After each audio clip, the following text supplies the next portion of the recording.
Alors, mon message, je dirais, c'est que il faut essayer de créer un mouvement.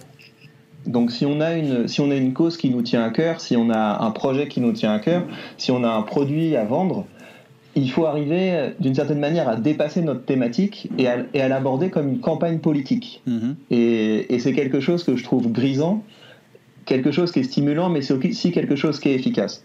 Donc mon message, ce serait ça, ce serait essayer d'aborder votre carrière comme une campagne. Mhm. Oui, un petit peu même comme si on écrivait sa propre histoire. Absolument. C'est-à-dire que, en fait, moi, ce qui m'a beaucoup intéressé dans une de tes formations, peut-être une des dernières que tu as publiées, c'est ça. C'est un petit peu dire qui je suis, quel est mon message, et en fait, à partir du moment où on arrive à bien définir cette chose-là, on peut l'articuler, c'est ce qui va être notre moteur et c'est ce qui va être notre discours aussi.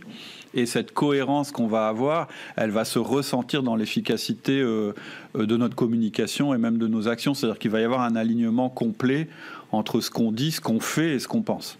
Tout à fait. Et je dirais même que le message, on pourrait le résumer en disant que la vie est trop courte pour faire des discours chiants. Et c'est vraiment ça l'idée, c'est que il y a des fois j'ai un petit peu peur de cette tendance à l'heure actuelle où on sent qu'il y a jamais eu de défi aussi important pour notre humanité.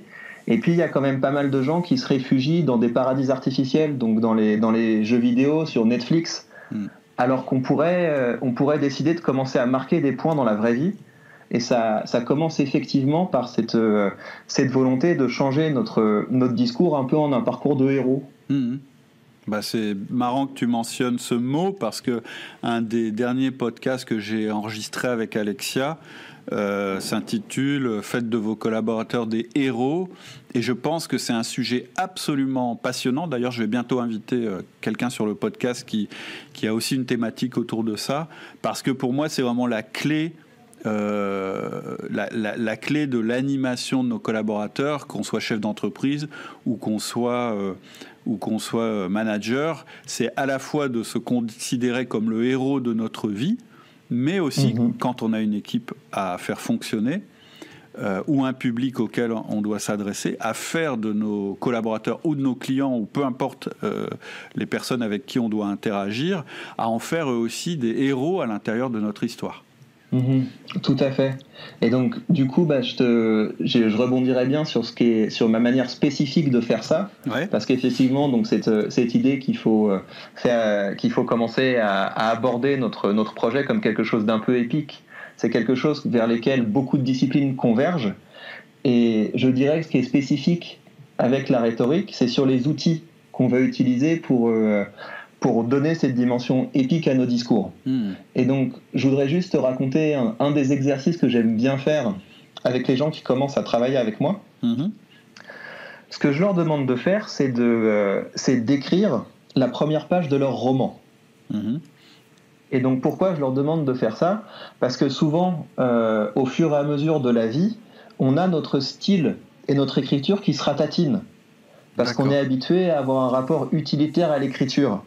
Et à force, on finit par avoir un peu un vocabulaire de mots zombies et à avoir des discours qui n'ont plus la flamme, qui n'ont plus la chaleur. Alors qu'on a été habitué à faire des choses originales avec la langue. Quand on était petit à l'école, on nous demandait de faire des poèmes, de faire des dessins, de faire des rimes, d'exploiter une beaucoup plus grande gamme de ce qu'on peut faire avec le discours. Et donc j'aime bien essayer de reconnecter les gens avec cette force créative de la langue. Et puis, une fois qu'ils ont comme ça sous les yeux la première page de leur roman, ils peuvent commencer à se rendre compte qu'ils ont un potentiel inexploité.